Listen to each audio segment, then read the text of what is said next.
Okay, we'll make a start. As I said, thanks everyone for joining and getting on time. Thanks for signing up to the webinar tonight. Just to kick us off, just a few introductions.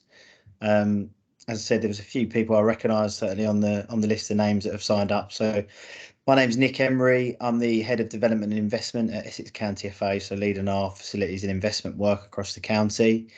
My colleague Carrie Barfoot has joined the call this evening as well. So Carrie's been with us a short time at Essex FA, but has made a great start in her new role as facilities and investment officer. So she's going to be supporting the work that we carry out across the county to support clubs with various bits around facility development, one being grass pitches, which is the reason why you're all joining tonight. So you've probably been liaising with Carrie on a few bits already, and you'll continue to liaise with a few bits, I'm sure, with Carrie beyond this call. And then we've got the star of the show tonight, Julian Morris, on the call. So Julian's our regional pitch advisor and from the Grounds Management Association. So some of you may have met Julian when he's been out and about in Essex supporting us to do some visits across the county. But Julian sits within the Grounds Management Association, who have a strategic partnership with the FA and the Football Foundation around grass pitches and our strategy to improve them. So we are recording the session tonight for the purpose really that we can then upload it to our YouTube channel, so that people that can't make the call this evening can catch up on it at a more convenient time. So just bear that in mind. If you can keep yourself on mute where possible, and by all means use the functions around sort of the chat function to ask questions throughout, or raise your hand and we can bring you in off mute to cover that question off. It's going to be predominantly Julian, but myself and Carrie are going to be staying on throughout, and we'll monitor the chat and feed any questions that come through that. But without further ado, I'll pass over to Julian to kick us off. Evening, everybody. So yeah, really pleased to be on tonight, and I'm going to give you a bit of a whistle-stop tour of the Grounds Management Association, the Pitch Advisory Service, and then predominantly focusing on PitchPower, and then we'll have the opportunity to do a bit of a Q&A around end of season renovations, pre-season maintenance. I can't see any of you as it stands because I've got the slides up on my laptop, so don't worry if you pull any faces at anything that I say. I won't see you, so don't worry about that. So the Grounds Management Association, so roughly 2 years ago, the Institute of Groundsmanship went through, 3 years ago, the Institute of Groundsmanship went through a rebrand, and we are now the Grounds Management Association. And the Pitch Advisory Service that sits within that, and that I work within, is a partnership between Sport England, the Football Foundation, the Grounds Management Association, the England Cricket Board, the FA, Rugby Football League, and the Rugby Football Union. The GMA are the delivery partners, and Sport England Football Foundation fund the programme. And the aim of the programme is simply to achieve improved natural turf surfaces across the country through a combination of education, volunteer training, networking, provision of funding where available. And we're now in the third phase of that service, which was originally called the Grounds and Natural Turf Improvement Programme, that started in 2014. And we're now in the third year of this current phase. So PitchPower relaunch. So in just coming up to 12 months ago, the Football Foundation, in partnership with us, decided to do some significant works to the PitchPower platform, improvements in areas that we couldn't capture within the previous version. So we were offline for quite a bit longer than we originally anticipated in terms of PitchPower, but we've now got an improved web app by which you can self-assess your grass pitches. So PitchPower is a free and easy to use web app, and I emphasise the point that it's a web app because you will not be able to download it from an app store. It sits within a browser, which is pitchpower.org.uk. And the reason why it's a web app is that it enables us to make updates and improvements to the platform without relying on users updating the app on their mobile devices would normally be the case. So that's why it sits within a browser. Since launching in October 2020, we have delivered over 5,000 reports, providing guidance and advice on over 11,000 pitch assessments. And basically, the reason why, for those of you that have been involved in the previous kind of iteration of the program, the reason why we moved to this method of self-assessment predominantly is kind of the first port of call, is that it's just enabled us to hugely upscale the amount of advice that we're able to get out to a much wider range of clubs and organisations. And the reason why we kind of make use of this as the first port of call is it essentially allows us to be a little bit like GPs, where we get your assessment in, we assess what the issues might be, and then we sort of point you in the right direction. So be it funding, be it consultancy, it may be escalated to a site visit if necessary. So that's kind of the way that it's set up. And as I said, PitchPower really is kind of giving you responsibility around being able to familiarise yourself with the things that make a good pitch, a poor pitch, and sort of giving you a little bit more control over your own destiny in terms of pitch quality. And as I've alluded to, every pitch inspection that you provide will receive a report produced by myself or one of my colleagues. And kind of the main driver behind PitchPower is that by 2030, the FA and the Football Foundation have a target of 20,000 quality grass pitches that have achieved a good pitch grade or better. And at the moment, we're at just under 6,000. So we've got a way to go. But PitchPower and the funding that kind of sits alongside that, which we'll talk about in more detail later on, are all to kind of help us to get to that target where we want to be. And principally, the reason is just to make sure that we're reducing the number of cancellations that are happening across the country year on year, and we're just enabling more people to play football and increase the levels of participation.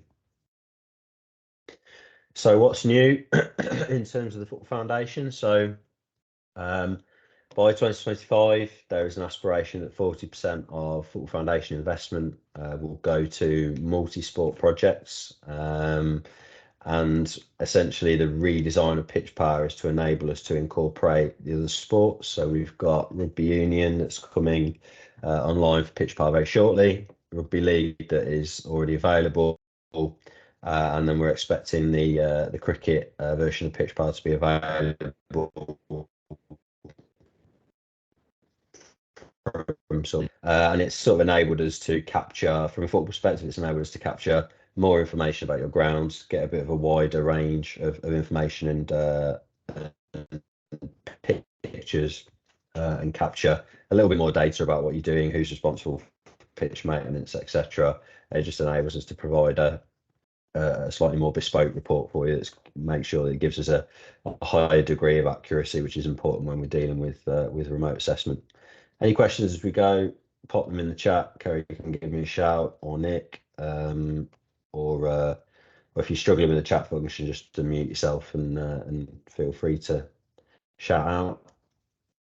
So I'm just going to play a short video. I don't know whether you'll be able to see it, hopefully. It just gives you a little brief overview of what PitchPower is.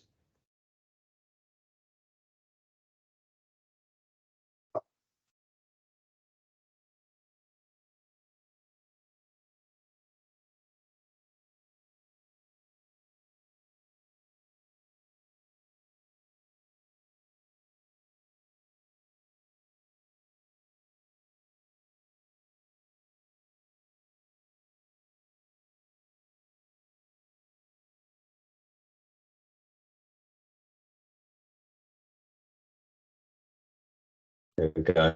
So it's a nice little graphic.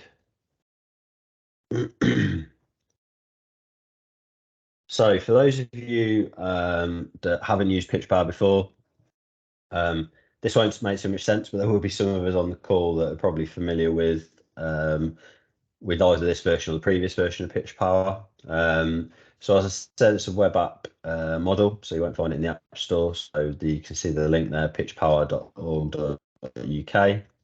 And if you've got an existing account, it will probably prompt you to change your password to re-access the platform if you haven't used it since pre-April 2022. If you're a first-time user, your sign up would be as you would with any other kind of website, really. So you provide your email, choose your password, you'll get a verification email sent to your email address that you can use to proceed. And as you can see on the right hand side here, this is kind of the first sort of box that will pop up for you, and it will say welcome to PitchPower, and then the first thing you need to do is join an organisation. As I'll show you when I sort of run you through the journey, I would encourage users to try and search for their organisation first before adding a new one. The reason why we say that is that we have got a few organisations on there where there are duplicates, and it can cause a few problems if people have carried out inspections from one organisation and then switched to another one. So it's always a good idea to search to see if your organisation's already on the system, and crucially to see if there's a account attached to that organisation. Multiple people within an organisation can have a PitchPower account, so you can either have one that's kind of signed up to an email that belongs to your organisation. You can kind of have one account that multiple people across a club might access. But the crucial thing is that if you are having multiple users with their own accounts, is to make sure that you are all signing up to exactly the same organisation name, because even changes like F.C as opposed to FC will generate a standalone organisation within the system. So I think what I'll probably do, rather than go through the slides, is just to sort of take you through what the journey looks like. So I'm just going to share and reshare my screen quickly.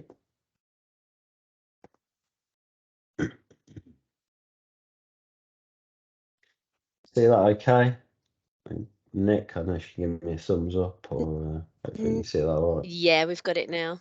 Yeah, it's come Good. up. Perfect. So yeah, so this is the staging site. So please ignore the URL. As I said, it's pitchpower.org.uk. But basically, this is the screen that you'll see when you log into PitchPower. So just if you're logging back in, just a question of putting in your credentials.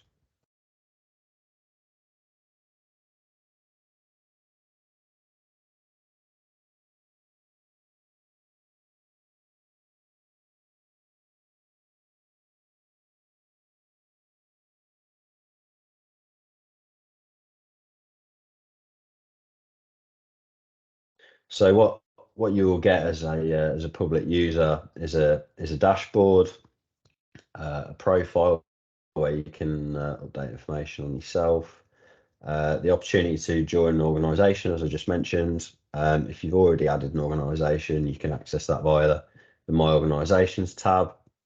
Opportunity to add any training that you might have undertaken. So if you've already been through the GMA Online Level 1 training, for instance, or one of our face-to-face win to pitch training courses, you can update that information there. But predominantly, it's going to be the join organisation, My Organisations area that's going to be of most interest. So I'll give you a little sort of intro. So I'm going to use Southend United as a bit of an example. So what you can do is, if you search for your organisation, it will give you a big list. Make sure that there aren't any duplicates. If you can't find your organisation, you can click on the add a new one. Please make sure that when you're doing that, you use the organisation address of the site that you are adding to it. If you've got multiple sites, then this shouldn't cause a problem, but it's just a good idea to kind of use the main address of the organisation. But most of the time, hopefully, you'll be able to find your organisation on the system. And then what you can see is that it will bring up the organisation name, the address, and then a site ID that's loaded into the system. And then what you want to do is click on join organisation. And then once you've done that, it'll give you a little lowdown on what to do next. So click on go to organisation dashboard.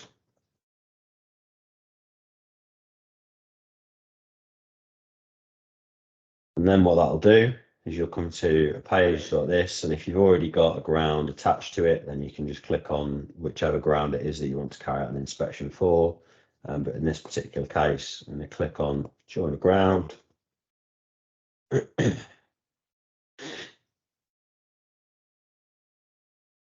Go for the stadium pitch, why not?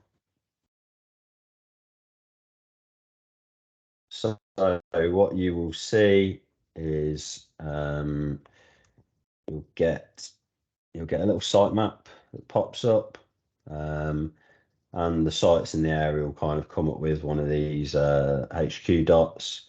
But if we're happy that it's where it should be, which we are, click on join a ground. This can you can move around the screen by clicking on the HQ dot and just scrolling around. Click on join ground, and then you'll see that we've added routes hall to the organisation. Click on go to ground, and then what it will ask us to do is to add a new sport, and we are interested in football, PitchPower for football. So click on football, add a pitch. And then it'll ask us to name the pitch. So if you've got multiple pitches to add, you'll be invited to kind of do that step-by-step process. And then it'll ask you a few questions about, for instance, if you've got an 11v11 pitch that's got mini soccer pitches within it, or a 9v9 pitch within it, just click, don't add those individual pitches, but just select yes, this pitch. If your pitch with a cricket outfield or a rugby pitch or athletics, etc., you can click on yes and then select the sport in question, and then you're just selecting the pitch size. So if we click on adult football, it'll ask us if the pitch is used for league fixtures within the National League step system. The reason why that's important is that some of the funding that we'll talk about later, you will not be eligible for. So grass pitch maintenance funds, you will not be eligible for if this pitch is used within the National League step system. If you are a club that has a pitch that is used for step system football, but you've got other pitches that are for community football, they would be eligible, but it would just be that pitch that is used for step system football that isn't at this point in time. Create a pitch, and then what you'll get is this little overlay that will pop up. You can move it around if you've got a site with multiple pitches, and then all you do is just drag it into place and then click on the add a pitch button at the bottom. And then you can see there that you've added your pitch. So if you've got multiple pitches to add, as I said, just click on the add another pitch and follow the same process. If not, click on return to ground.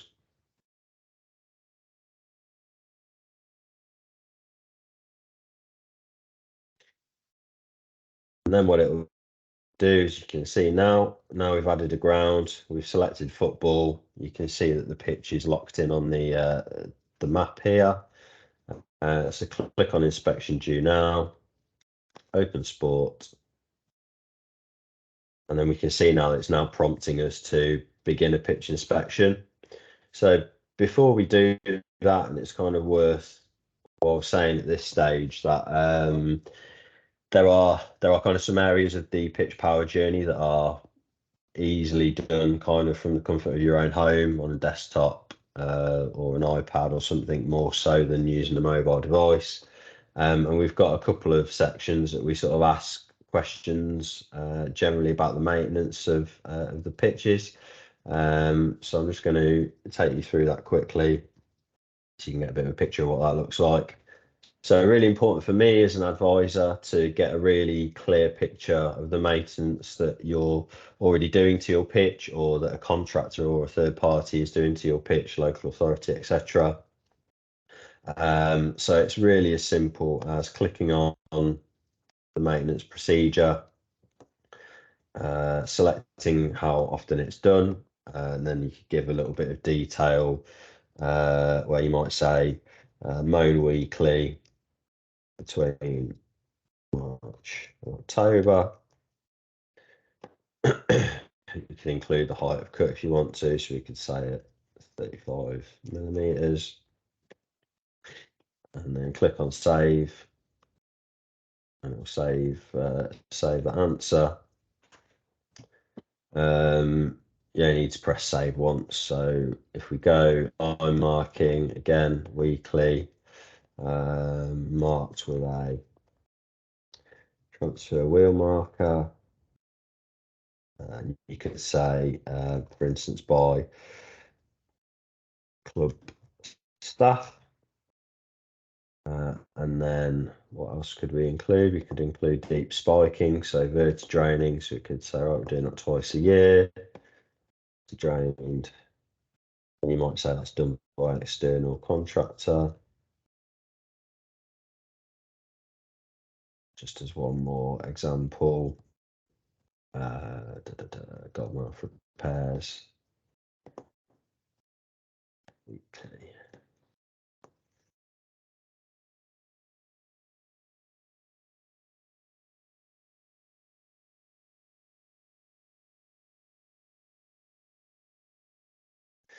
And there you go. So if we then save that, and then what you can see as you go kind of through each section of the PitchPower journey, whenever a section is complete, it'll come up with a green tick. And one thing that I should have mentioned is if you've got a site with multiple pitches where you change the pitch layout from one inspection to the next, or you resize them, you can go into the manage pitches section, click on edit pitch, and basically that will allow you to remove the pitch completely if it's been decommissioned, change the size of the pitch and move it about, or add any new pitches if you've, as I said, if you've got a multi-pitch site and you mess around with the pitch layout from sort of one season to the next, depending on age group, football, etc. You might need to do that. So it's easy to do that in the manage pitches section. You can do that outside of an actual inspection. So basically anything that, once you click begin inspection, that's kind of live and it needs to sort of be completed. But this section here, you can update the ground maintenance information at any point. You can update your managed pitches area and your general ground equipment, which I'll just touch on briefly. So again, same as the maintenance section, it invites you to give an example of the equipment that you've got access to. So tractor, 35 horsepower. What condition is it in? Good. And it's from 2020. And then what you'll need to do is just provide a brief description if necessary, just to get it to save. I'm just going to put not applicable. So the reason why it's really important to give us a sort of a picture of the equipment, either that is owned by yourself or potentially used on the ground. If it's equipment that a contractor or local authority uses on the pitches, then you can obviously mention that in the brief description box. But everything around this and the information that you provide is really invaluable to me and my colleagues, basically, to provide you with as bespoke a report as possible. The small grants funding, which we'll touch on in a little while, that's available to lots of organisations now. Basically, the recommendations that a pitch advisor makes within your PitchPower report will be what you're able to apply against for pitch maintenance machinery funding. So if you were to apply for something that isn't included in your PitchPower report, it's not that it can't happen, but it's just that I will have an email, or a colleague will have an email from one of the grant assessment team at the Football Foundation. So organisation, what do you think? So if it's included if it's included in your report, it just makes it a little bit more of a fluid process. So added a compact tractor. We might, for instance, say we've got mowing equipment. So we might say we've got a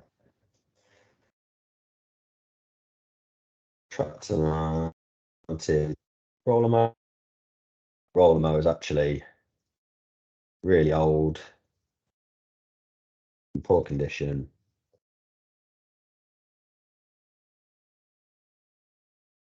Needs replacing, and that would be a prompt to me to say, right, I need to make a recommendation for a replacement roller mower.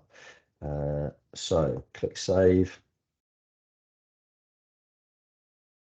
There we go. So that's those two sections completed. Like I said, the more information you can provide me, the better.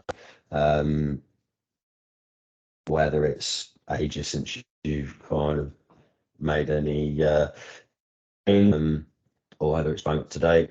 And then once you're kind of happy that you've got that bit ticked off, click on begin inspection, and then it'll bring up the grounds, and then click on begin inspection. Again, it'll give you another reminder of, do you need to manage your pitches, make any changes? If you don't, click on ready to go. It'll ask again what sort of inspection you want to do and the reason for that. So the majority of the time it's going to be either that you are an existing foundation grantee, you're just after general pitch maintenance advice, or what we're seeing a lot of at the moment is that you are interested in the Football Foundation grant. Julian, just and then it'll give, yeah, go ahead. Nick. Your connection's not the best. I don't know if it's might be worth switching your camera off just to see if that just while you're presenting it might be. Yeah, good shout. Is that any better? That seems a bit better, yeah. I've got I've got full Wi-Fi, so that's a bit of a strange one. But no, thanks for letting me know. Yeah, just give me a shout if it becomes really difficult.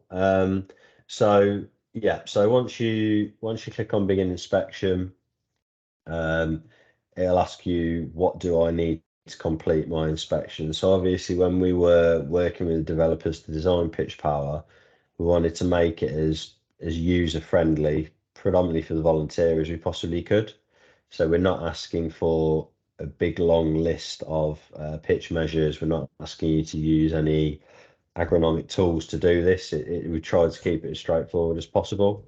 So it's using a spade or a soil sampler, a tape measure, and your camera phone. So click on continue, and then again we've got another opportunity to answer a few questions before we actually get into the pitch inspection itself. So maintenance budget. At each point when you're going through this, you'll have these little help links that prompt you to give you a little bit contextual help around what we're looking for in terms of budgets. But the maintenance budget's split into what we call routine pitch maintenance. That'd be mowing, line marking, etc. And then what you spend on your pitch renovations. So for argument's sake, you might spend £2,000 maintaining the pitch routinely, and then maybe £2,500 on pitch renovations. And then you can give us an opportunity to provide a budget breakdown, so you can explain kind of where that budget goes and how it's divided. Click on next, and then again, really useful for me, who is responsible for the routine grounds maintenance on the site. So it might be that it's club staff or volunteers, it might be a local authority, it might be a third-party contractor that maintains the pitch or pitches. Similarly with renovations, Often we've got contractors that will come in and do those. And then if you are lucky enough to have volunteers that maintain your site, how many volunteers look after grounds maintenance on the site? And then again, just another reminder of what the reason for the inspection is. And then again, there you can see we've got our next green tick in the box. And then we can see then that we've basically got then the pitches section to complete. So if we click on that, and then the first bit that we've got, so this again is specific really to multi-pitch sites. So if you've got a multi-pitch site, it will basically give you the opportunity to provide any pitch specific maintenance that's happening. So if you've got one main pitch that has more work done to it than others, so for example, if it's a pitch used for adult football at a decent standard and you have that scarified and top dress, but you don't necessarily do that level of work to all pitches, you can sort of go in there and you might add that being done in there, so you could say pitch dress tons per year. Click next. And then again, green tick. Moving on to the general section. So these are the bits really now where we're sort of needing to be on the pitch to do these. And again, you get a little prompt about what you're going to be asked in this section. So please kind of read this guidance as you go through, because it's all kind of pertinent, and make sure that you do as good a job of your self-assessment as possible.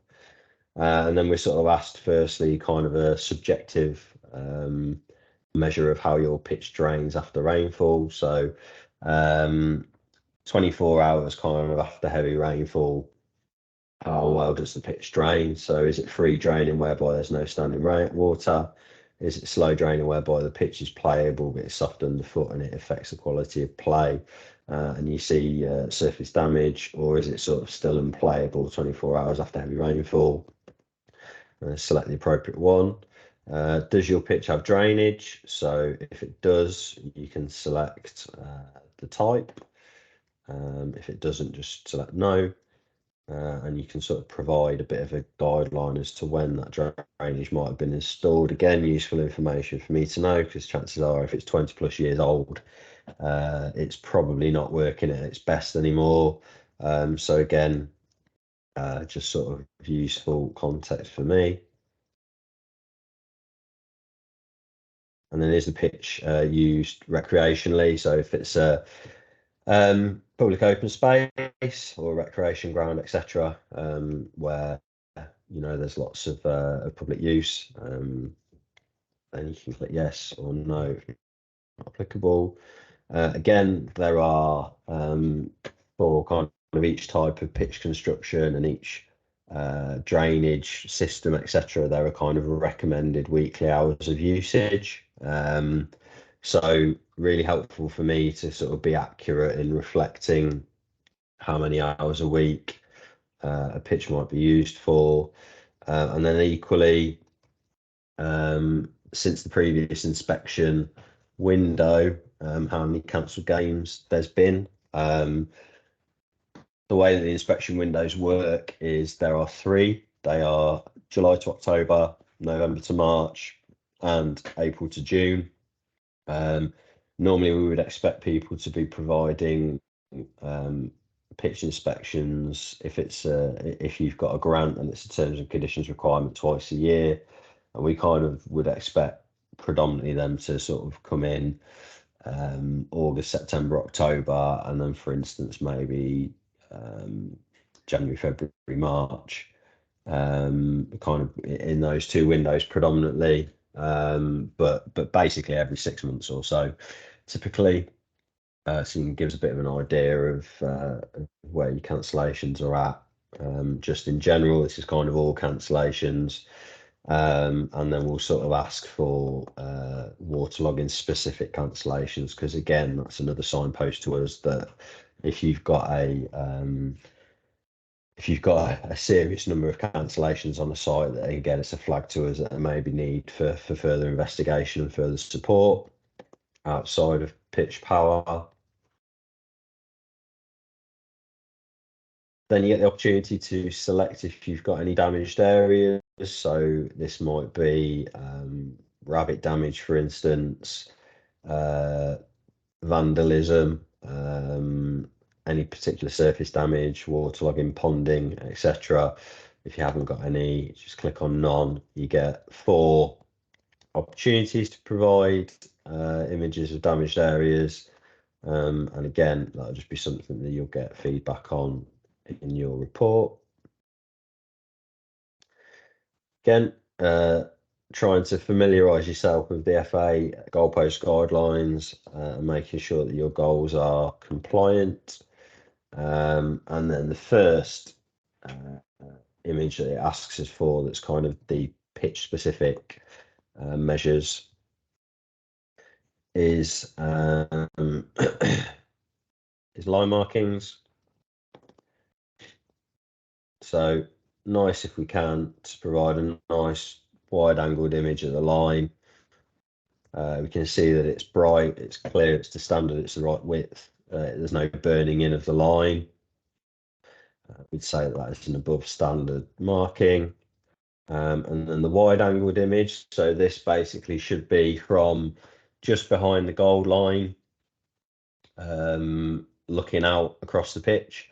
And the reason that we asked for this, it will become apparent in a minute, but obviously the surface profile images that we ask for are in quite localized areas. So this just allows us to get a bit of a wider view of the pitch and make sure that we're getting a kind of a good view.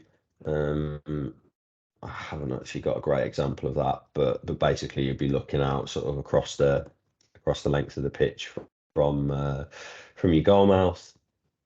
Then it'll ask for a subjective opinion on how even the surface is. So is it a playing surface that's flat without any significant undulations?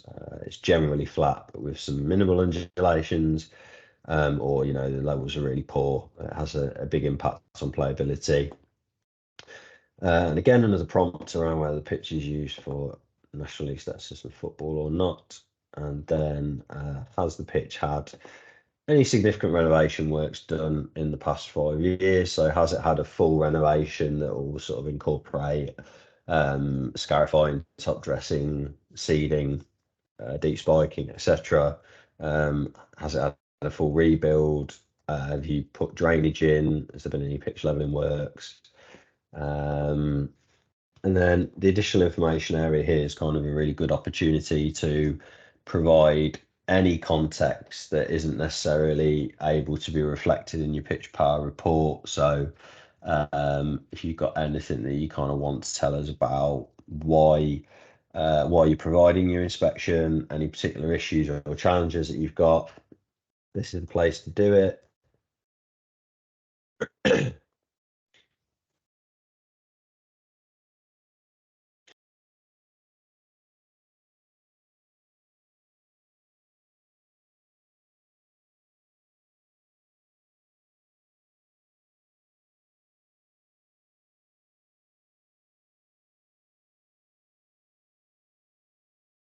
It's my luck that it's taking its time when I'm doing a webinar. There we go. So general section's complete. All the drainage questions are answered. All the usage and maintenance questions are answered. Damaged areas, additional information, and then we can click on continue. And then again, there you can kind of see each section within that is represented by a bar. So if you complete one and then save and exit, it'll kind of tell you where along you are in the journey. And then we come to kind of the really important bit, which is the actual inspections of the areas that we're looking at. So goal area 1, centre circle, goal area 2. The reason why we sort of focus on the hollow areas of the pitch is that they are generally the ones that lose as fixtures or see cancelled games.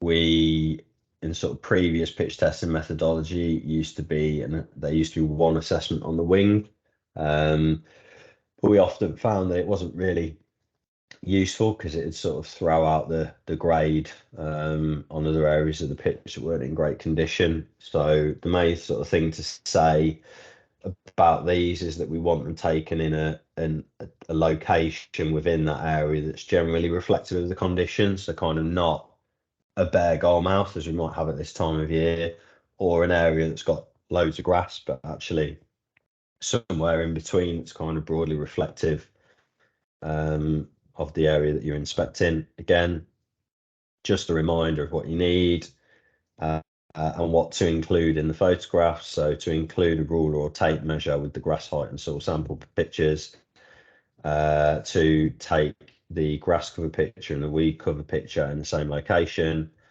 and that when you are taking pictures to try and avoid including yourself or any equipment in the pictures. And just a reminder, if you do get stuck at all, or you need any extra help, click on the question mark button and that will provide some contextual help or a link to the PitchPower YouTube channel. You can see these links here and it will give you guidance, or it will open up a link to the YouTube channel on how to take the picture. So I'm going to sort of try and go through this reasonably quickly, but basically there's one of two ways really of doing the inspection. So you can either, when you click on upload photo, it'll basically either give you the option to upload an image from your camera phone's gallery, or it'll prompt you to take a live picture. I personally got to the point now that I kind of prefer to take the images that I need. So 3 grass height, 3 grass cover, 3 weed cover, and 3 soil profile, as well as the line marking and wide angled image. So I actually prefer to do that and then upload all of the images once I've kind of got to the end of the pitch. Or even if you do it that way, you could actually then transfer those images to your desktop and do the uploading that way. But there is also an opportunity, if you want to just to do it live, to just click on the camera button and it'll allow you to take a live picture. This is kind of what it'd look like from a desktop. So the first thing it asks you to do is to provide a picture of your grass height, and this is probably what it should look like. So we include the tape measure. We're looking for kind of an average of the grass length, and we can see that it's roughly about 45 millimeters. So we put that in the box, and then that would be the grass height done for the first area. Moving on to grass coverage. So that's a really bad example. Poor quality picture. Try again. It's a little bit better. So basically, you get 100 squares. And from those 100 squares, we are going to look at. I'm not doing too well with these pictures. See if we can find a better quality one. There we go. So you get 100 squares. And then what you'll need to do is to look at what percentage is bare ground, how many weeds there are, and then what percentage is grass cover. So really kind of the easiest way to do this is to try and determine, look at the picture and say, okay, for instance, here, we might think that there's maybe somewhere in the region of about 25% bare ground. So you take that off the 100 squares that you've got, and that leaves you with 75%. So you then want to make an assessment of that 75%, how much of it is grass coverage, how much of it is weed coverage. So I would probably say, looking at this, that we are somewhere in the region of about 43% grass cover. And then we upload the same image for weed coverage. And then you can use this tool as well for the grass cover if you want, but we've got a little grid selector and we can just go around picking the squares that have got weeds in.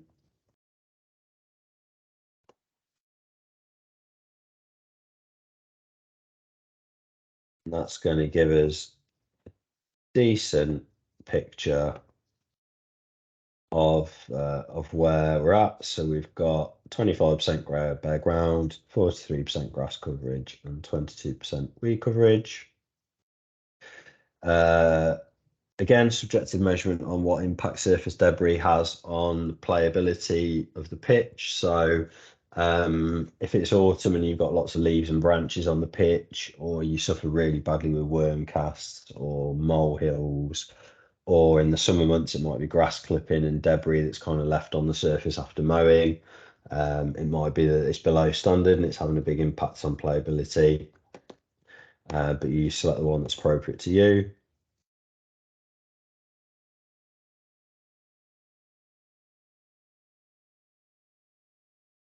And then moving on to soil profile. So again, how to take a soil sample, click on the PitchPower YouTube link, and that'll take you through to a video of how to take your soil sample. But I will upload one that I did earlier.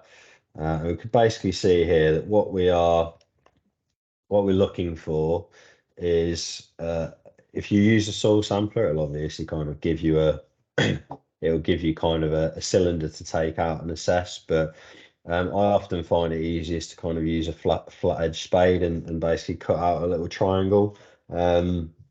Ideally, we sort of want that down to about 15 centimeters depth or deeper. And then basically once you free that up, you'll just kind of be able to take that plug of turf out.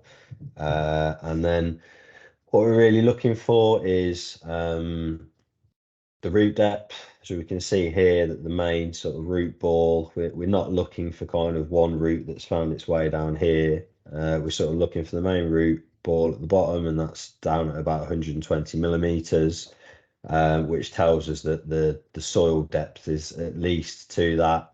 But what I'll encourage you to do basically is to take the sample out, measure the topsoil depth, and then break away the soil slightly at the bottom to expose the roots. So loaded that picture, we'll put in our topsoil depth. Now thatch depth is something that's a little bit harder to determine from a picture, but it's easier sort of done face to face. And it gives us a little description here when we click on the help link of what thatch is and how to measure it. And again, there's a link to the YouTube channel. And basically what we're looking for with thatch depth is between the crown of the grass plant, which is kind of where the grass ends and the soil begins. This is a nice sort of sandy soil. It's a little bit compacted, but it's a sandy soil, so we haven't got much organic matter. But basically, thatch can be a builder for organic matter that sits between the base of the grass plant and the soil that can cause you issues. It retains water. It can create poor traction. It encourages disease. It struggles to sort of get water, air, fertilizer, etc., to sort of penetrate through to the soil. So it can cause us a few problems if we've got kind of a significant thatch layer in excess of, say, 10 millimeters or so. This particular instance, there's nothing really to speak of. Pop the root depth measurement in. Click on next. And there we go. So that would be the first area on your pitch completed. So worthwhile saying at this point, I'm just going to sort of work through the rest of the areas quickly. But worthwhile saying at this point that any of the measures that you provide will be scrutinised by myself or a colleague. So if you're a little bit unsure and you think I don't really know exactly what I'm looking at, or I'm not feeling too confident about providing an accurate measurement, we basically have the opportunity at our end to amend any of the measurements that you provide. So if we think you've got it way off, and you've really got it wrong, then we can kind of change that at our end as well to make sure that the pitch grade that's produced at the end is accurate. And basically behind the whole of the PitchPower system, there is an algorithm that's based on something called performance quality standards. So for each bit of data that we collect, each measurement that we take, there is parameters that sit alongside that will basically determine whether your pitch comes out at one of poor, basic, good, advanced, or in some rare occasions if you've really got an excellent pitch at high. And basically all of the measurements that you put in are run through this big calculator that sits behind PitchPower, and then it will provide the pitch grade. So obviously if you've got your measurements spot on, and that's all perfect, then it will give us an accurate pitch grade. What I sometimes see at my end is that people have got their measurements a little bit wrong, and actually their pitch grade that they sort of based on what they had provided wasn't quite right. So we make those changes and make sure that is accurate. And that's sort of how it works. So it's not sort of up to me or my colleagues kind of the grade that your pitch attains. It's all based on the algorithm that sits behind PitchPower based on the measurements that you provide. So I'll just quickly pop in the last of these measurements.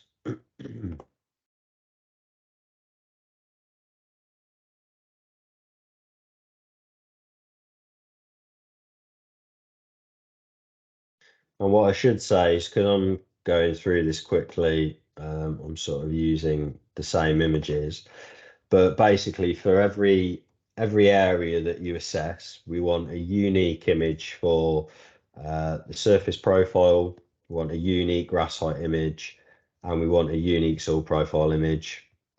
And the reason for that is that, as I've said, different areas on different pitches can vary in quality. So if you provide the same image and the same measurements all the way through, you're just going to end up with a pitch or pitches that are all reflected as the same quality, and it may not necessarily marry up to kind of the reality of the pitch quality on site. So we want to make sure that every image that we're providing is unique to that area. And then in time, when you get used to kind of doing these pitch inspections, if you can see that your root depth, your soil depth, etc., across your site is really pretty similar, then then it may be that you might think, okay, well, I can probably make do with sort of doing one of those or two of those across a pitch rather than sort of doing three unique ones. But ideally we want unique images for each area. So what we can then see is that is the three areas of the pitch assessed. We've provided all the measurements that we're looking for. We've filled in all of the prerequisite information here. All the bars are full. And then what it will say, instead of continue inspection, is it will say submit inspection. Click on submit inspection. And it will give you a nice pat on the back, say well done, inspection complete. And that will be your PitchPower inspection done. So what happens then is it comes through to an inspection dashboard that I'll show you very, very quickly. As I said, this is the staging site, so there'll be all sorts of nonsense on here, but you can see, there we go. So Southend United, and this is what I'll see in my end. And then if I click on view submission, I can then see all of the information you've provided me at my end, and then that's how I complete your report, or a colleague completes your report. So we basically try and get your reports out to you within 21 days. There are certain times of the year when that is under quite a lot of time pressure. And then there are certain times of the year when we're likely to kind of be able to process it and get it out to you in good time. Basically, whenever we get to the end of a window, so October, the deadline is October 31st. March, the deadline is March 31st. As soon as we get into kind of that last month of a window, myself and my colleagues will start to get a huge volume of submissions. So if you are after really timely advice and you need it quickly, I'd encourage you to kind of try and avoid the last month of those windows if you possibly can. Me personally, I cover 9 counties, so there's myself and 6 other colleagues across the country. We've all got quite big areas that we cover. To give you a little bit of a flavour, last March, between the 10th of March and the 31st of March, we had 1,160 PitchPower submissions. In order for us to meet our 21-day timescales, we would have had to complete 62 reports a week. And we can manage probably a maximum of about 15. So as I said, we have these windows.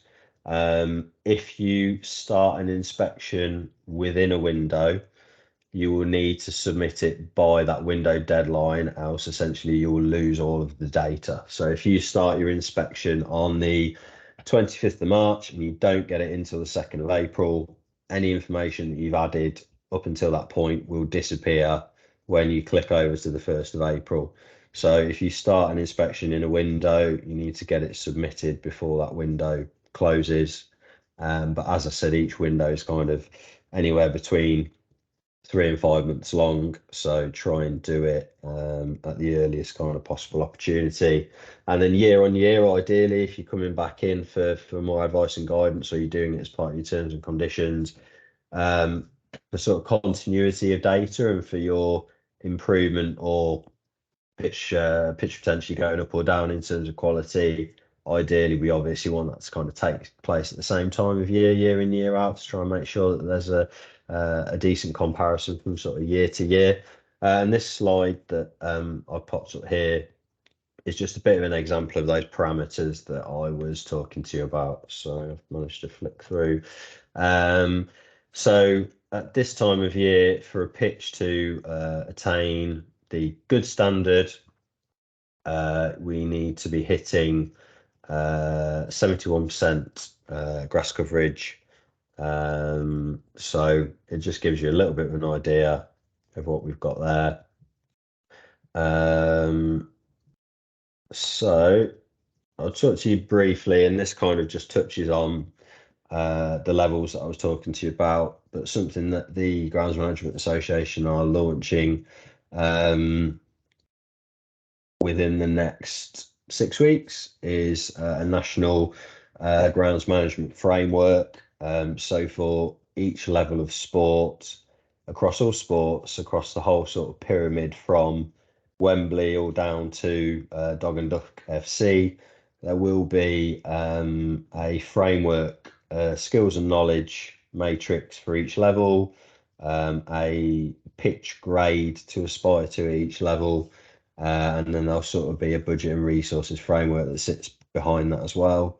But that's something to look out for. But like I said, the community benchmark for grassroots football is for a good standard pitch. And that's probably just, yeah. So we've also got a suite of GMA training courses as well. So the you can see here that we've basically got offerings from level 1 all the way to level 3. So online level 1 would be sort of your introductory course, all the way through to level 3. That's sort of a sort of more advanced course for volunteers, and they sort of vary in price anywhere from sort of £45 for the online level 1, and basically for each level, it's sort of matched to the ability of the learner and kind of your journey in terms of your pitch maintenance. So probably a good time now just to ask if we've got sort of any questions on what I've said so far. Appreciate I've just kind of been talking at you for nearly an hour. So hopefully that all makes sense. There's a lot to take in. I appreciate. Hopefully the recording you'll be able to sort of pick your way back through the recording, or drop me an email or whatever if there's anything that's a little bit unclear. I don't know if there's anything in the chat, Nick. Nothing's come through on the chat. don't know if there's anyone that wants to take himself off mute to ask any questions. Conscious there might be some people that have already used PitchPower. If you have, it'd be great to hear any feedback. I know there's a couple of people on the call that have recently had one of our support pitches advisors go out to the site. So Yeah. if there aren't any questions at this stage, obviously a lot of information there. What we would say for Carrie and myself in Essex, we're aware that if you're going through that process for the first time, that we'd like to offer some support if you would want it and wish for it. So we have access to a couple of support pitch advisors who live locally in Essex who have got grass pitch maintenance experience, and we've been able to send those guys out to two clubs and meet them on site and go through the process that Julian sort of walks you through on the site with you and go through step by step. Carrie's been out to a couple of clubs recently and kind of done that process with the support pitch advisor and the club rep. So the feedback we've had from that kind of process and experience has been really positive from clubs. So if you're looking at it and go, that's beyond me, I could do with some help first time doing it, then do get in touch, and we'll obviously Carrie's the point of call now moving forward for sort of grass pitch improvement. So to liaise with Carrie. We would also strongly recommend that you kind of try and get a little team together, so it's not reliant on one person. Particularly on the first, if we did a visit and arranged a visit with a support pitch advisor, try to have 2 or 3 of you there. Maybe get a little grass pitch improvement committee together if you can, just so it's not reliant on one person in case that individual moves on or you lose the kind of the upskilling. So we'd encourage you to do that. But we'll follow up on those bits beyond the webinar. Thanks, Julian. Doesn't look like any questions are coming through. Can someone give us a thumbs up? Oh, there we go. John, Well, thanks. I've either done a good job or everybody's asleep, so one of the two. So John's asked, very good, thank you. Do you think that advice may extend to grass training areas as well as pitches? So if you're already on the, so for instance, I'm going to touch on the funding in a minute. If you're already on the grass pitch maintenance funding, then you can add training areas to your inspection. If you aren't and you're coming in for the first time, basically because the way that the funding system works is it will draw down all the pitch data from your PitchPower report straight through to the Football Foundation grant application portal. So if you've got a training pitch in there, it will prevent you from going ahead with your application, because essentially it is only for pitches that are used for affiliated match play. So we don't include, for instance, 3G pitches, training pitches, etc. So we'd have to remove those. But once you are onto the funding scheme, then you'd be able to include your training pitches going forward. And also, obviously, quite a lot of the advice that we provide will be applicable to training areas as well. And as I said, if you use that kind of additional information section within the PitchPower improvement journey to explain that you've got a particularly problematic training area, or you could use that as an opportunity to provide the damaged areas images, for instance. If you just kind of provided the context and explained that they were of that training area, then that would enable myself or a colleague to obviously give you advice on those areas. Obviously, what we tend to find with training areas is that they are very heavily used, often well in excess of kind of what we'd recommend in terms of weekly hours of usage, particularly if there's portable floodlights at play, etc. So yes, we can provide advice and guidance, certainly. Sometimes there's a need to mitigate all that additional usage with a recognition from the organisation that there actually needs to be a bit more investment and care into that area. But yeah, initially it's going to kind of depend a little bit on why you're doing your PitchPower inspection as to whether you include it initially or not. Hopefully that makes sense. It will make a bit more sense when I go through the funding stuff in a sec. Thanks, Julian. Thanks, John, for that question. Good stuff. Right, well, I'll crack on then if there's no other questions. So, as I said, the Football Foundation have got a grass pitch improvement strategy of getting 20,000 pitches up to the good pitch quality standard by 2030. And basically back in 2019, we looked at a revenue model initially for clubs that would be available for organisations to basically use to put towards what we call enhanced pitch maintenance. So that is the Grass Pitch Maintenance Fund, and that is available currently to clubs that use pitches for affiliated football. We do have opportunities for clubs that are using educational sites or local authority sites to make those applications as well. You will need sort of permission from the landowner, and you will need to be the lead applicant for that funding. But if you have a pitch on sites like that you are kind of the sole user of, or the most regular user of, then as well as sort of club sites where you've got a lease or security of tenure or whatever, we do have the flexibility to provide this funding on those sites as well.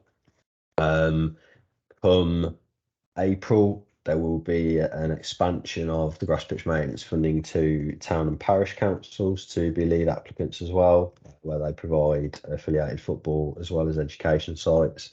But kind of the key thing all the way through really is that these pitches have to be used for affiliated football. So it's not a case of kind of it's the local rep that the kids have a kick around on, or it's curricular sport. On an educational example, it is for affiliated grassroots football.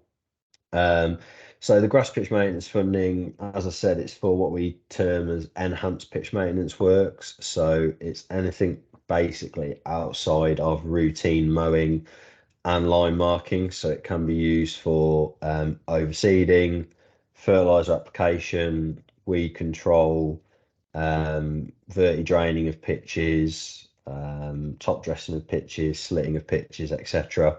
So it's pretty much anything that's outside of that routine maintenance. And it provides a 6-year grant that is tapered. So in years 1 and 2, it's 100% funded, and then it tapers off over years 3 to 6, where there is a partnership funding expectation on the grantee, and it's basically it's 33% funding expectation, partnership funding expectation in years 3 and 4, and then it's 66% in years 5 and 6. So what we typically suggest to people signing up to the fund is that they build a sinking fund from year 1, and then across the 6 years it's sort of a 33% contribution across the board. Worthwhile saying that the Football Foundation have slightly changed the goalposts recently to say that if your pitch was at the poor or basic standard, and you've managed to get it to the good standard, that you can then spend what is required to maintain the pitch at good. So that can reduce your partnership funding expectations year 3 to 6 if that's kind of something that's putting you off applying for the grant, or is putting the frighteners on you a little bit. And we know that our data sort of basically tells us that those sites that have the funding follow the guidance, use either a competent contractor or sort of fund their own pitch maintenance machinery. We know that 83% of those sites improve to good within an 18-month time period. As I said, the grant can basically be used to employ contractors to do the work for you. If you've got appropriate pitch maintenance equipment, you can use the grant to purchase materials to do the work yourself. And it can also be used to subsidise the cost of purchasing it's kind of a foundation recommended soil sampler to carry out your PitchPower inspections. The amount of funding available per pitch will depend on the PQS rating that pitch receives. So poor or basic pitches are eligible for the up to the full 3,200 that I mentioned there. Pitches that are at good or above will be eligible for what we call the sustain funding, which is broadly a third of that figure. But the good thing with the sustain funding is it's 100% funded, so it does taper off, but there's no partnership funding expectation on pitches that get sustain. And you can have, and it is pitch specific, so you can have a site with 3 pitches at basic and 3 pitches at good that are all kind of individually funded based on their grade. The one thing that I would say is that if you are coming in for funding for the first time, we obviously want to capture pitch quality broadly when they're at their worst. So what we don't want to happen is for you to leave your inspections until July or August when the pitches are, well, drought depending, hopefully growing well and looking good, and then find that in and they're coming out at good or advanced, and then come January, February time, they're actually at poor or basic. Once you have made your funding application, you're kind of locked in to that for the 6 years based on that pitch grade. So if your pitch goes up or down, you can't then access the higher amount of funding, and equally it won't take money off you if your pitch improves. So it's just being aware that if you are coming in for funding for the first time for the grass pitch maintenance funding, to make sure that you're kind of doing that at the appropriate time of year. It will help you to the PitchPower report you will provide basically a list of recommendations based on the information that you provided to me or a colleague. And basically the idea is that we're kind of arming you with the advice to have the confidence to kind of engage with contractors or upskill yourselves to carry out works to help you to improve your pitch. And then obviously myself and the team of regional pitch advisors are kind of here to support you in that journey. This particular grant, excuse me, I'm just going to have a little cough. Yeah, I'm struggling with the cold. Yeah, this particular grant is to improve grassroots community pitches. So as I said, it's for what was termed old Step 7 feeder leagues down. So pitches that are predominant usage for grassroots community teams. For those with pitches that are used in the National League System 1 to 6, there is the Premier League Stadium Fund available for clubs with pitches at that higher level, but it is worthwhile noting that there isn't a grass pitch revenue funding available for those pitches. You can, however, get up to 70% grant support for pitch maintenance, machinery, drainage, irrigation, etc. through the Premier League Stadium funding, as well as lots of other things that you need for ground grading requirements. To the next slide. So just some things to consider in terms of the grass pitch maintenance funding. As I said, it's made available to support enhanced pitch maintenance works recommended to raise or maintain the quality of your pitch at good or above. Routine grass cutting and line marking are excluded from the bits that can be funded. Where you are an existing grantee for grass pitch maintenance funding or you're a new applicant, there is a requirement to submit 2 PitchPower assessments annually. It's mandatory that one of those is completed between November and March, and a further one in one of the other windows. So a good example would be to do your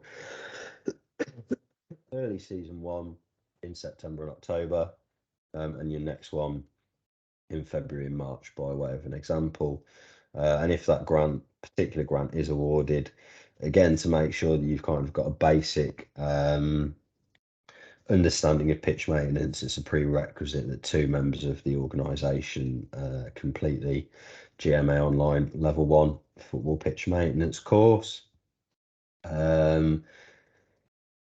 Yeah, again, the onus is on the club or the organisation to organise and supervise any works that are undertaken by third parties. But as I said, the guidance within the PitchPower report and support from your regional pitch advisor is there to help you in that process.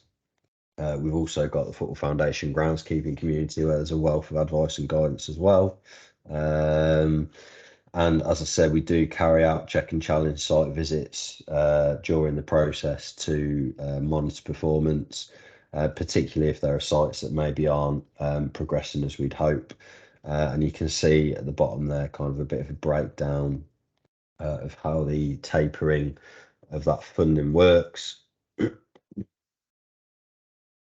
I don't know. I don't think I've touched on it. I've missed it. The other kind of main area of funding that's available is the Football Foundation small grants for community clubs and organisations, and that is basically funding of up to 75% towards the cost of grass pitch maintenance equipment. So if you've got equipment that is on its last legs, or you would like to add items of equipment to your stock of machinery, or you're interested in the idea of taking on more maintenance from a third party, or maybe supplementing the maintenance from a third party, or bringing it in-house altogether, that funding at the moment is up to £25,000. As I said, 75% of the total project cost. So total project cost, for instance, might be £32,000, and the £25,000 would be the 75% of that figure. And we are reviewing that at the moment. So there may be an increase in the medium term to allow people to kind of get a full range of pitch maintenance equipment in one application. But we do have that. You can kind of, I'm not going to sort of go through all the whys and wherefores in terms of conditions. You can kind of get all of that on the Football Foundation website around the terms and conditions around the grass pitch maintenance funding and the small grants funding for grass pitch maintenance machinery. And if I've missed anything there, Nick, I don't think I have. Oh, good. Good stuff. So I will just touch lastly on the Football Foundation groundskeeping community. And I'll probably take you through that really quickly, actually, because it's my baby and I look after it. So I'll have every opportunity to show it off.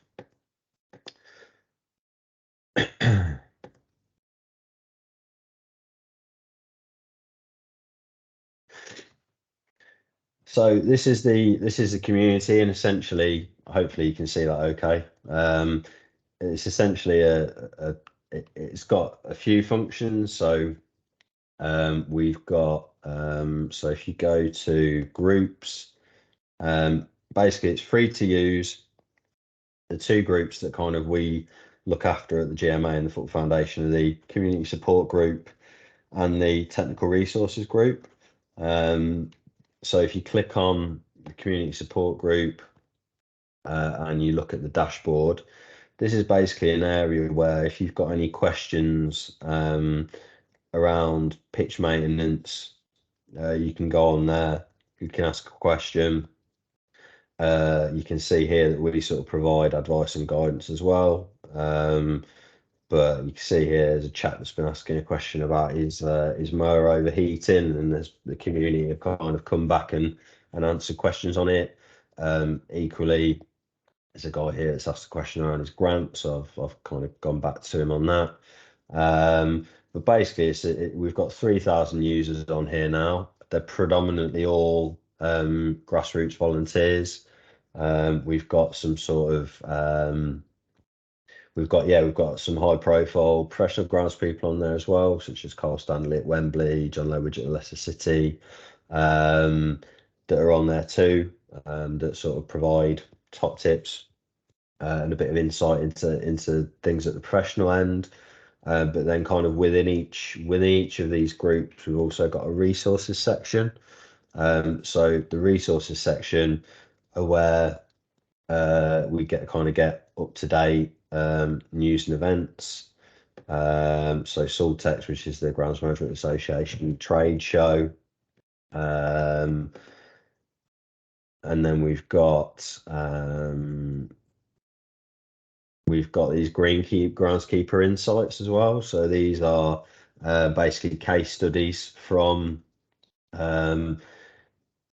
clubs within the program that have benefited from the funding and kind of been through the full journey with us in terms of training, equipment funding, etc. And you can kind of scroll through those, read them at your leisure. We've also got question and answer sessions with some of the professional groundspeople as well. So you can get involved with that. And then we've also got a support and funding section, understanding the role of the regional pitch advisors, how to identify a competent contractor. And then if we jump into the technical resources group, again, within each group, the opportunity to ask questions. You can see there's a guy that's asked about liquid iron fertilizers. Again, if you go into resources, this is sort of where we've got sort of the full library of pitch maintenance tasks cards, so guidance cards and everything from dealing with frost to marking out your pitch from scratch, establishing grass seed, dealing with drought, scarification, overseeding, etc. We've also got cards on pitch maintenance equipment. So if you get recommended something in your PitchPower report and you're a little bit unsure on what it is, the headings in your PitchPower report will basically link straight through to the groundskeeping community. So it will take you through to a card on that and explain what the benefits of those particular items of equipment are, materials, identifying and controlling common weeds. And then we've also got another popular section is our pest diseases and disorders section. So best practice and guidance around dealing with a whole host of issues. Surface cracking, which was a pretty prevalent one in Essex last summer, and then other things like pitch sizes, dimensions, etc. So that's a bit of a quick run through the groundskeeping community, but hopefully a valuable resource. So I think we are pretty much, yeah. So because we had so much content to cover, often at this time of year, and what we'll sort of do going forward now that we've got that PitchPower relaunch kind of recording will be available to everybody. Sort of going forward, what we more typically do at this time of year is we'll run a session on sort of end of season renovations and pre-season pitch maintenance advice. I'd really sort of like to open it to the floor and do a bit of a Q&A with people and sort of find out what their experiences have been and how they're coping with their pitches. But I think the one thing that I would probably make a comment on around the last sort of 2, 3, 4 years in terms of the weather conditions in Essex is that we're having to kind of think outside the box a little bit in terms of our end of season pitch maintenance works on sites that haven't got access to water, like many of you won't at the grassroots end. I'll flip my camera back on, Nick, if it all goes wrong again, then let me know. Yeah, essentially what I've found in kind of recent years is that the tradition is to wait till the football season is done. And then we'll oversee the pitch, we'll do the fertilisation, we'll do the deep spiking, and then we'll sort of hope that Mother Nature helps us out when it rains, and the seed that we put in the ground germinates, and then we're in a good place by the time the next season starts. Now, unfortunately, what we've seen in recent years is a trend for quite dry springs that are transitioning into dry, hot summers. And actually, what we're finding is that organisations that are doing that work at the end of the season are often getting little to no germination from the work that they're doing.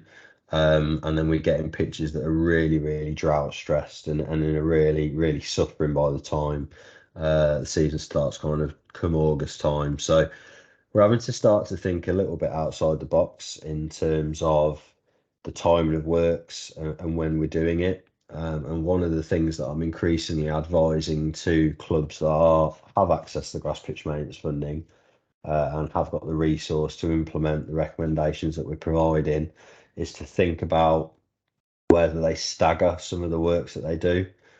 So dividing it between spring and autumn, where we're hopeful that kind of the weather conditions may be a little bit more conducive to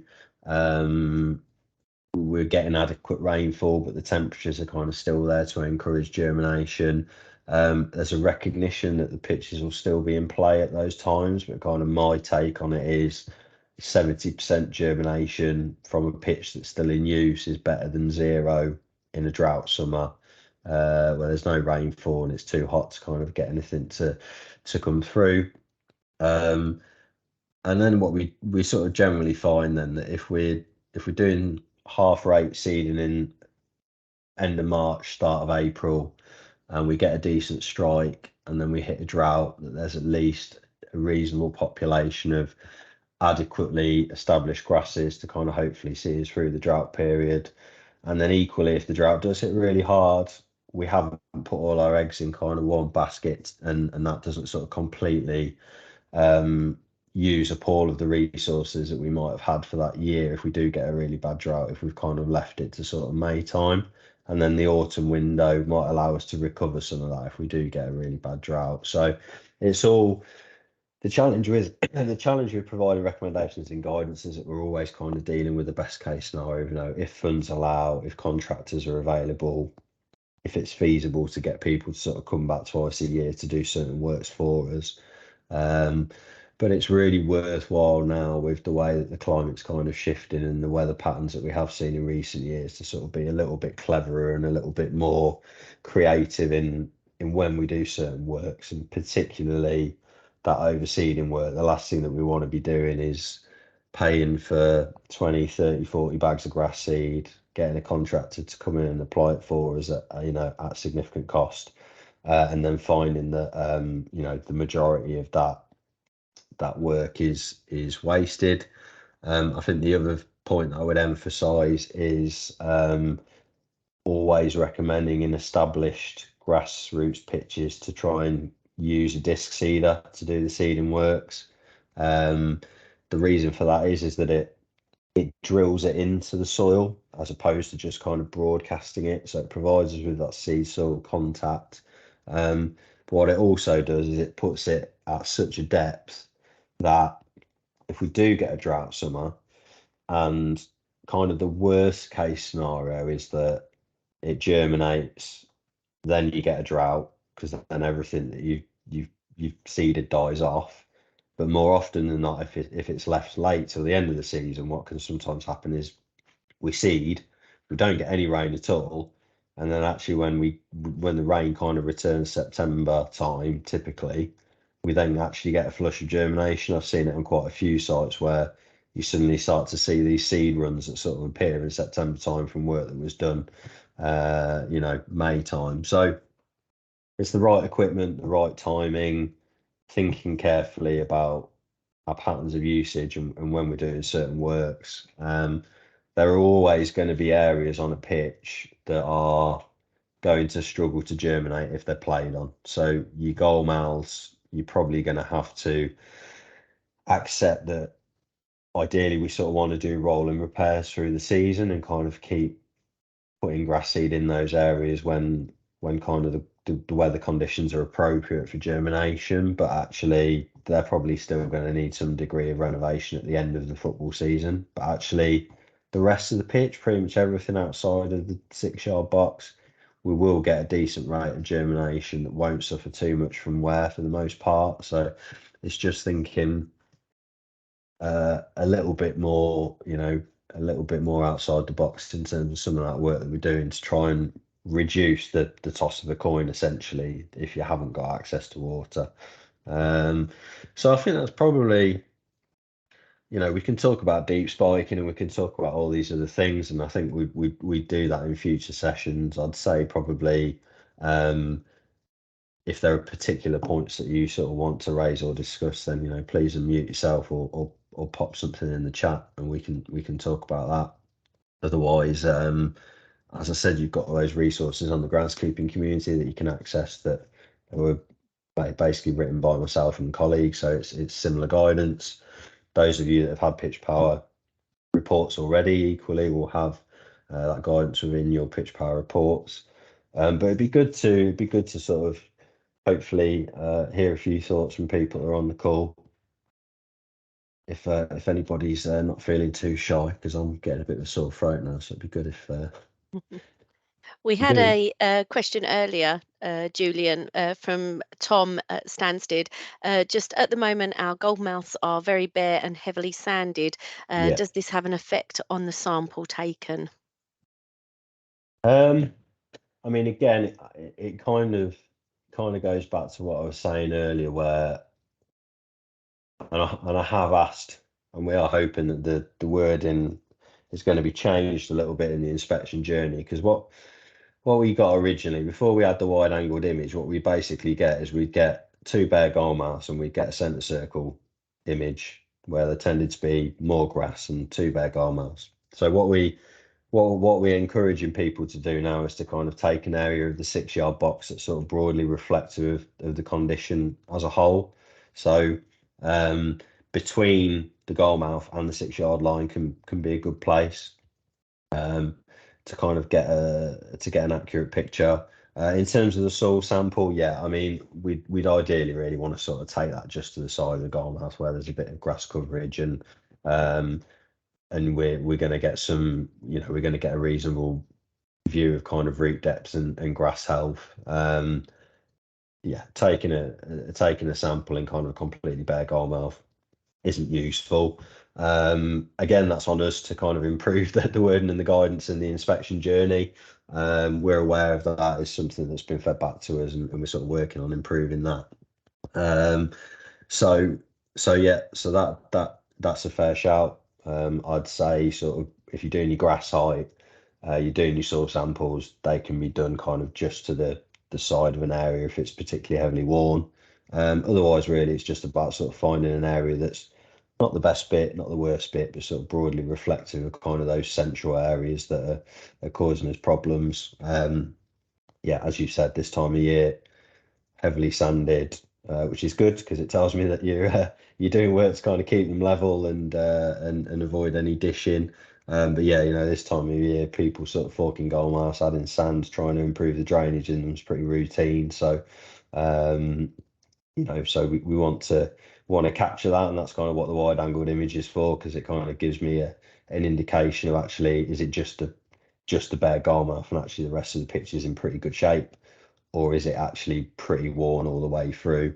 And it just sort of helps me to spot those outliers, basically. So, if I've got 2 0% areas coming back and the pitch is kind of unfairly being graded poor, when I can actually see that basically it's just the goalmouths that are shot and the rest of the pitch is in really good nick, then I would probably go back to the user and say, can we retake those surface profile images and make sure that we've got an accurate grade for the inspection? But they tend to be things that kind of tease themselves out when we do repeat inspections, because I'd spot it in the report and I'd sort of flag it, or I'd go back to the user and ask them to just take a couple more surface profile pictures, which are the least onerous ones to take a quick snap of with the camera. So hopefully that makes sense.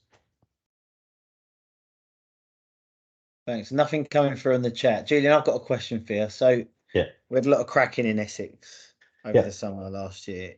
Is there anything the clubs can be doing during the season to help try to avoid that? Yeah, so there can be things that they're definitely not doing. So don't do, if you've got very heavy clay soils, basically, and there are a lot of heavy clay soils in Essex. Just geographically, Essex and kind of areas of Suffolk pretty clay dominant. And basically, wherever you've got clay soils, they're very susceptible to waterlogging in the winter months when the clay fills with water and swells. But then equally, when they're full of water and they start to shrink when the soils dry out, that's where you get that cracking. So what we don't want to do is exacerbate any of the conditions around that are likely to kind of make that worse. So one of any deep slitting or slitting of the pitches probably kind of beyond January time. Basically what slitting does is it creates lines of weakness in the soil. Brilliant for drainage, providing that your soils are kind of moist but not wet. It can be really good for drainage, but the flip side of that is when your soils start to dry out as you come into the spring, it can sort of create those lines of weakness where cracks open. Another one is not mowing your pitch too short. It sounds super basic, but everybody sees these razored pitches on Match of the Day and thinks, belting, I'm going to have my pitch at 20 millimeters and it's going to be absolutely fantastic. And actually, the reality is that at a grassroots level, where you haven't got the resources to be sort of recovering your pitch with lots of nutrient inputs and lots of water and all the things that, you know, professional football clubs have access to, it's actually much better to leave a decent grass cover on your pitches. We would generally recommend 30 to 35 millimeters during the growing season, and anywhere between about 35 and even up to 45 during the winter months. There's a little bit of give and take with that. It's kind of a case of finding a happy medium. Juniors will sometimes struggle with pitches that are sort of 40, 45 mil. But generally for adult football, it's okay. And basically, as a basic rule of thumb, the shorter you mow the grass, the shallower the roots are, and the less dense the roots will be. So if you're reliant on your root structure to kind of hold your pitch together and prevent it cracking, but actually you're really mowing your pitch very short and it's dried out very quickly because it hasn't got a canopy of grass to kind of retain moisture in the base, then that's kind of where it can be really susceptible. It's difficult to avoid where you've got areas that are kind of shared with a cricket outfield, for example. But yeah, slitting is kind of the one to really try and avoid. But I'm going to contradict myself a little bit here. What we can do with slitting sometimes is to create lots of lines of weakness that then don't open into a big crack. So again, if you do have access to a slitter and you're doing it regularly over the autumn or the winter, if conditions allow, doing it in multiple directions can sort of help to have lots of little fissures that kind of open up rather than a big crack. But the thing to kind of remember if we're doing slitting is that we never want to do it at 90 degrees. So you only ever want to be going straight up and down a pitch or in at diagonals. You never want to go at a right angle. The reason I say that is it can create like a tile. So you end up with a square of ground. And it's basically like a mosaic, if you imagine, like without any grout in between. And basically you can kind of take that plug of turf out. So it's generally good practice. Anything that introducing a slit into the ground. So even a disc seeder, we'd do it at diagonals and we'd do it sort of straight up and down the pitch. And we'd avoid doing it kind of straight across the pitch.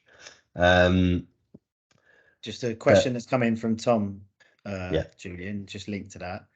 Would vertidraining at this time of year in areas of the pitch which are subject to severe cracking be better than slitting?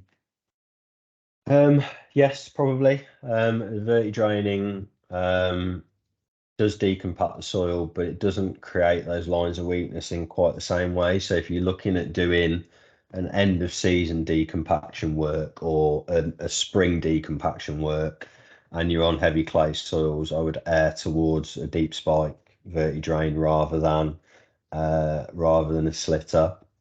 Kind of the reason for that is that vertidraining or deep spiking, as you'll hear me call it, vertidrain's a brand name, so I have to be impartial. So you'll hear me call it deep spiking. So that basically creates sort of lots of little holes that when the tines go into the ground, they fracture the ground very slightly and then they lift out, and then you put the next hole in. And basically what that does is it creates channels for gaseous exchange in the soil, and it helps the roots to develop down and improve root density.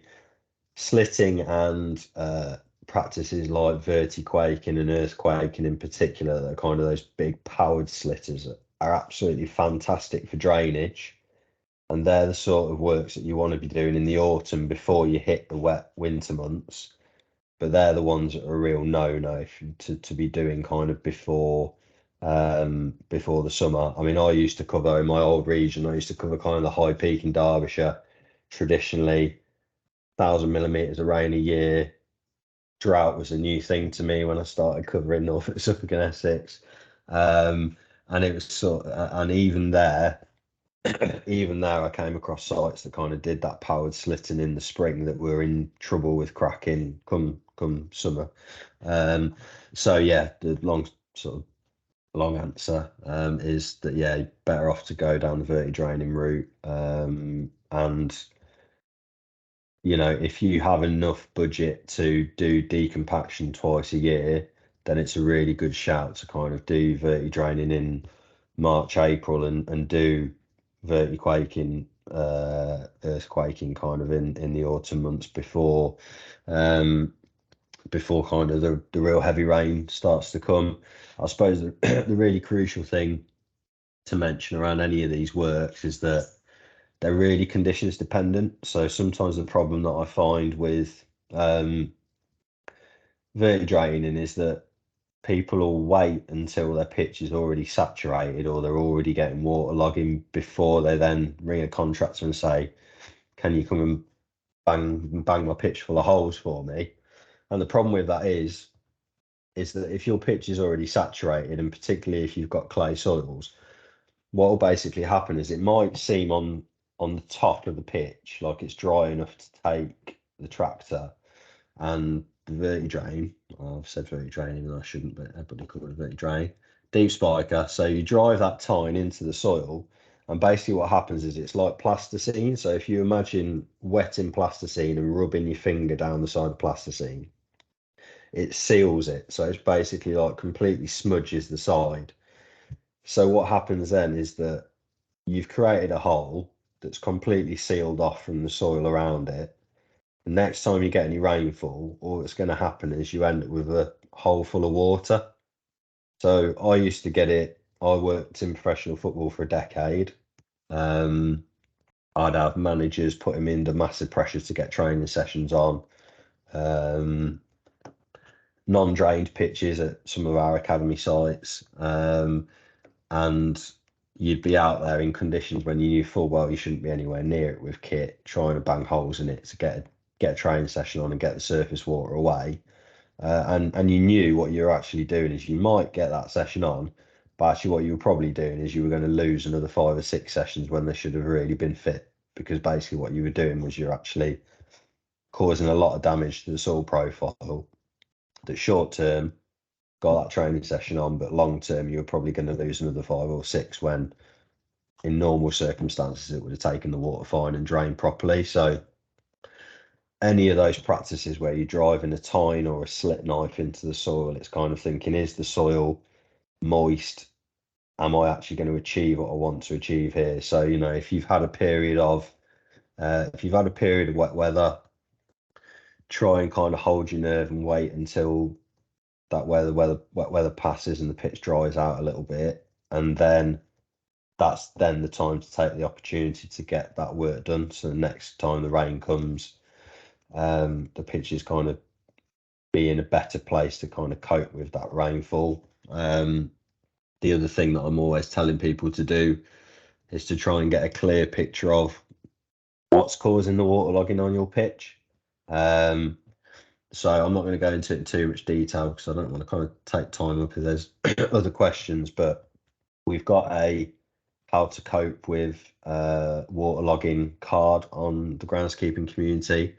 And the key thing to sort of understand is, why is my pitch waterlogged? Is it that the top is sealed and actually underneath it's a lot drier at depth, and that's kind of good news because it means we start to put holes in it, the water will get through that top and it will get to the permeable soil underneath and it will drain. Or flip side of that, we've got compacted subsoil, really wet subsoil where actually there isn't anywhere for the water to go, and then it backs up the topsoil, and then that's when you get kind of waterlogging. That's the scenario that we don't want, because that's the one that's a lot harder to do anything about. Or even worse than that, you could have a high water table. So it's trying to sort of understand what the cause of your waterlogging issues are.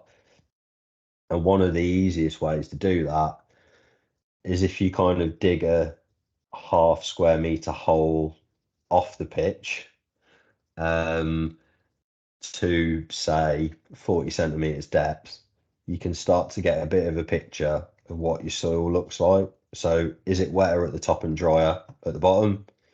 Is it wetter at the bottom and drier at the top? Have I got a thatch layer? Is it really compacted so you can sort of see that it's really, really tight and there's nowhere for water and roots and air to kind of move between the soil? So we can discern a lot by just looking at the soils. But the first things first, if you're struggling with a pitch that doesn't drain well, is trying to understand why it doesn't drain well, because it's not just as simple as I've got a pitch that just doesn't drain well. It's actually trying to understand why, because often we can do something about it. That example that I kind of gave around a really poorly draining subsoil, that's probably the scenario where we'd have to go down the drainage route. But until you know that, there are other things that you can sometimes do about it. So if you have got a permeable, subsoil, sometimes verti-draining will be enough to, make that connection between the pitch surface and the sort of drier soils below, and suddenly you'll find that you're getting games on when you thought it wasn't possible. So it's really arming yourself with the information before you kind of make decisions on the works to be done. Great, thank you. Doesn't look like there's any more questions coming through on the chat. Just conscious of time as well.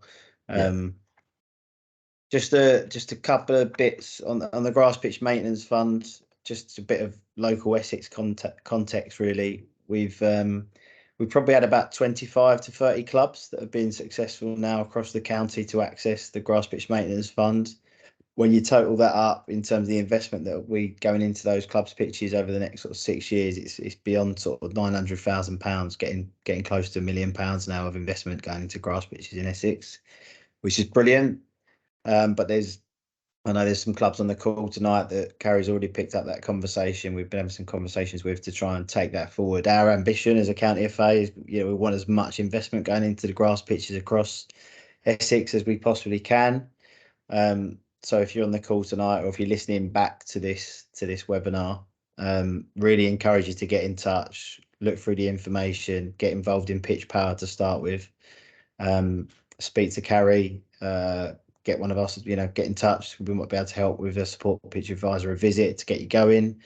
And the support is there from us to help you through from start to finish through your application process to hopefully get a successful grant. And then it doesn't stop there really. It's beyond that, liaising with Julian. If you've got any queries, you've got the Hive community that Julian's walked through tonight. There's lots and lots of support out there, and actually we've seen a lot of clubs then sort of start to pick up good lines of communication between themselves, sharing good practice with those that are in the program already. So yeah, just really encourage you to kind of pick up the phone, speak to Carrie, keep in touch with her about the support we can offer you to sort of take you through. If you're not a club that can apply for grass pitch maintenance funding at the moment, if you're a club in the National League system, then again, there's support there for the Premier League Stadium Fund, albeit not maintenance funding at the moment, but particularly for machinery, upgraded machinery and stuff. So keep in touch with Carrie and myself around that, and Julian's always on hand if needs be. But any closing thoughts, Julian, Carrie? No, just there's never been a better time to apply for funding for anything grass pitches. So Football Foundation are falling over themselves to give you money, so make use of it. So we're all on hand to kind of support you on the journey. I'd say with regards to grass pitch maintenance funding, don't be scared of it. It can be talked through kind of how it works and how the claims process works year on year, and what the permutations are if one year you can't afford the partnership funding. It's kind of it's just, you know, don't be scared off by the numbers. It's kind of, you know, get your foot in the door, and then, you know, we can support you and kind of guide you through the process. And as Nick alluded to, you know, PitchPower has just enabled us to support so many more clubs and organisations now. There's more and more fundable options and sites that are coming online. So if you've previously been unsuccessful or previously been ineligible, worth coming back and having a conversation and saying, you know, if things change for us now. There are sites that we couldn't help 2 years ago because they were on parish council site or local authority site that can now get a service level agreement with the landowner and access these monies now. So, you know, go on the foundation website, familiarise yourself with the funds, and just touch base with us, and you know, go on this grass pitch improvement journey together.